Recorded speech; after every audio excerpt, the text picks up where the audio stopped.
Hi, welcome to Locust Street Cottage. I'm Katie, and today I'd like to start a new series called Rabbit Research and Review.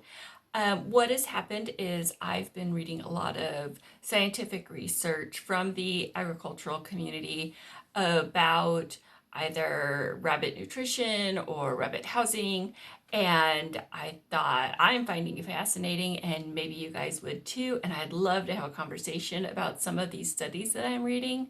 So I thought I would start this project and maybe once a month or twice a month just bring out a peer-reviewed published study and tell you the synopsis of it, tell you my feelings on it, and then hopefully you'll read it and we can discuss it.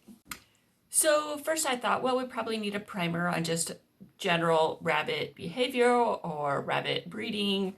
And so I picked up this book called Why Does My Rabbit, which I thought was going to be like a Rabbit for Dummies book. And I looked up the author here, Anne McBride. I see it just says Anne McBride. The back says nothing special about her. I thought she had maybe just done a bunch of research and, compiled, like I said, a Rabbit for Dummies book. As it turned out, our friend Anne McBride actually has her PhD. She got her bachelor's in psychology and her PhD in animal behavior studies, and actually wrote her thesis on rabbits. So that was amazing. She is currently a professor in the UK. So I thought that was just wow. Okay, this book is definitely not billed the way it is, and they don't give Anne the credit and the credibility that she deserves. I have linked in the description a YouTube channel that was funded by her or created by her. It looked like it was like back in 2011, and so the video quality is not great, but I thought it was really interesting that even back then she was talking about rabbit behavior. And we will start. The first thing you need to know is it was initially published in 1998. It was republished in 2001 and 2003. So it's not like from the 70s or something like that.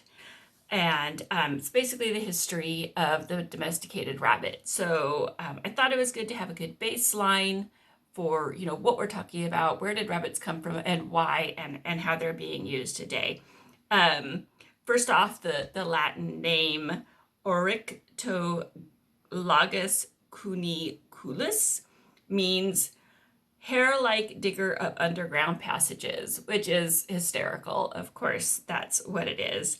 They were initially found in the Iberian Peninsula, which is Spain and Portugal. Anne claims, and now when you look up, as I've done more research, there are differing theories about where the name for Spain, España, came from.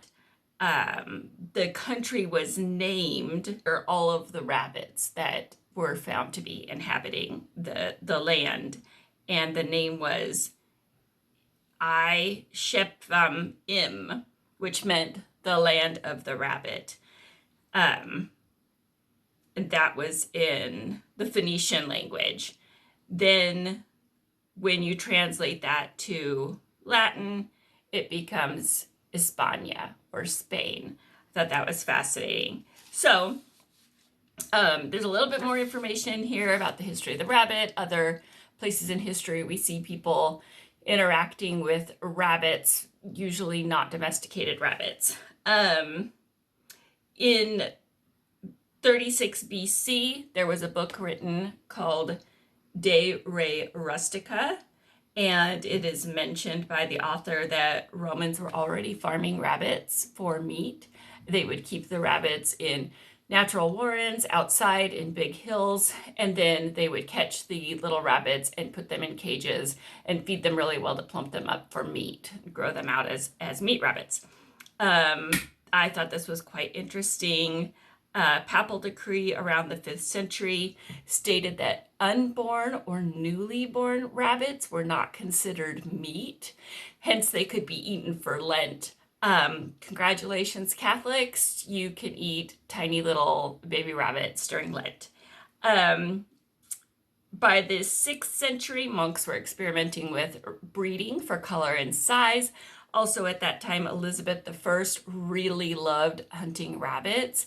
And so, in response to her desire to hunt wild rabbits, she started breeding down beagles to be smaller beagles. And they called those beagles pocket beagles or rabbit beagles because their job was to be able to flush out rabbits. I thought that was really interesting. The spur for further domestication arose with the Industrial Revolution. And as we all know, with the Industrial Revolution, people were moving out of the countryside where you could keep all kinds of food for your own personal meat production, and they were living in the city. During that time, the popularity of raising and breeding rabbits and pigeons grew tremendously because you could do it on a small plot of land. People were breeding more heavily for specific purpose, smaller animals, interesting coats, and then they had clubs where they would show their rabbits, and that was the beginning of that. So I thought that all of that was super interesting. Just to know that the part I really liked was that as the Industrial Revolution started, people were moving into smaller quarters and couldn't keep the family cow. And so they started keeping meat rabbits. And I feel like we see that today with our more urban homesteads, especially with 2020, and people want to be more self-sufficient and seeing empty shelves. I know that I got my rabbits in 2020. So again, people are turning to smaller meat breeds and smaller and backyard chickens and stuff like that. I would be interested if anybody is involved in the pigeon community, if that has also expanded in the way that rabbits have. So that was our first episode of the Rabbit Research and Review. I want to keep it short because nobody actually likes to talk about academic stuff, except in small bits. So I appreciate you joining me today. If you like what you saw, you can subscribe there and watch more bunny videos there. And we'll talk to you later. Bye.